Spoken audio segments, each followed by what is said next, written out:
Hey guys, this is Bailey Stein with Android Authority, and today we'll be checking out the Xiaomi Mi Max 2.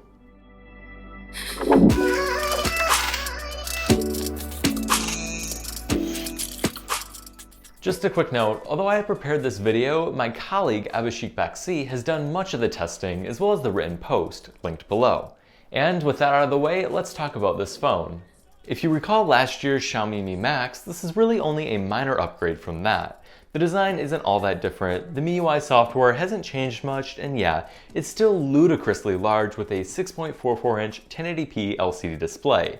The display itself is really just kind of mediocre. Color reproduction is okay, and it's coated in Gorilla Glass 3, but viewing angles are disappointing, and both Abhishek and I had issues with auto brightness. We certainly understand Xiaomi's need to keep costs down, but we would have liked to see a better display given how critical it is to the content-consuming audience that this phone is aimed towards. As you would expect, a large display also means a large body. The overall design is quite nice though. The premium metal build looks good, and the build quality is better than the originals. The now curved side edges also help a bit with handling.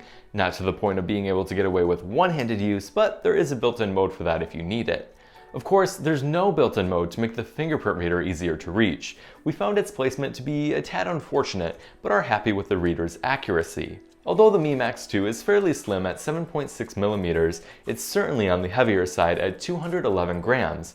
That's because it's packing a massive 5,300 mAh battery. As you may have guessed, this allows the Mi Max 2 to offer some incredible battery life, even with heavy use. Charging times are pretty good too. The now included Quick Charge 3.0 charger enables charging from 0 to 100% in about 2 hours. You may also use the Mi Max 2 as a power bank if you'd like to charge another device. You shouldn't need to carry around two phones though, as the Mi Max 2 supports dual SIM cards. Don't plan on using it in the United States though, as it's not compatible with LTE at all actually, and it's only partially compatible with 3G. If you don't need two SIM cards, you can expand the storage with a microSD card if the 64GB of internal storage isn't enough.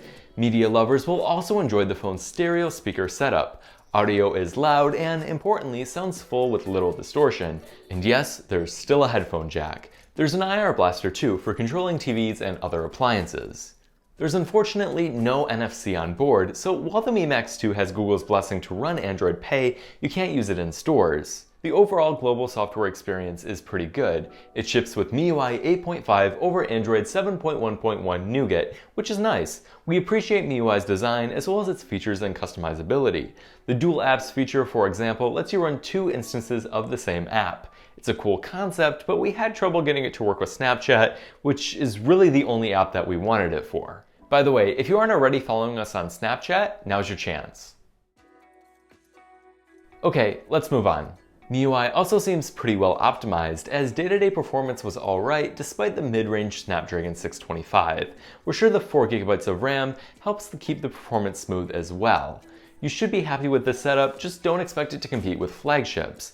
The same goes for the camera. It's 12 megapixels with an f2.2 aperture, and it's quite frankly just okay. Color reproduction is good, but images came out soft, especially around the corners. The biggest issue that we noticed was poor dynamic range. As you can see, you can either get the highlights or the shadows, but not both. HDR helps, but it's not the ideal solution. Unfortunately, when taking the phone into low light conditions, it turns into a potato. Not literally, of course, but images do come out really soft and really noisy. I don't think I need to say much more. So, how much will the Mi Max 2 set you back? Well, it depends on where you live, but you can expect anywhere from $250 to $275. That's impressively competitive for a segment with little competition. Perhaps the best use case for this phone is as a power bank with smartphone features built in.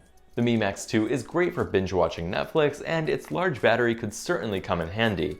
But its large size and general mediocrity make it difficult to use day to day. That's not to say that this phone doesn't have an audience, but rather that you should consider carefully whether this phone is right for you. And that will be all for this video. Please be sure to give it a thumbs up if you liked it, be sure to subscribe, and hit that bell button to get notified when we release new videos. Also, be sure to check out the Android Authority website, as we are your source for all things Android.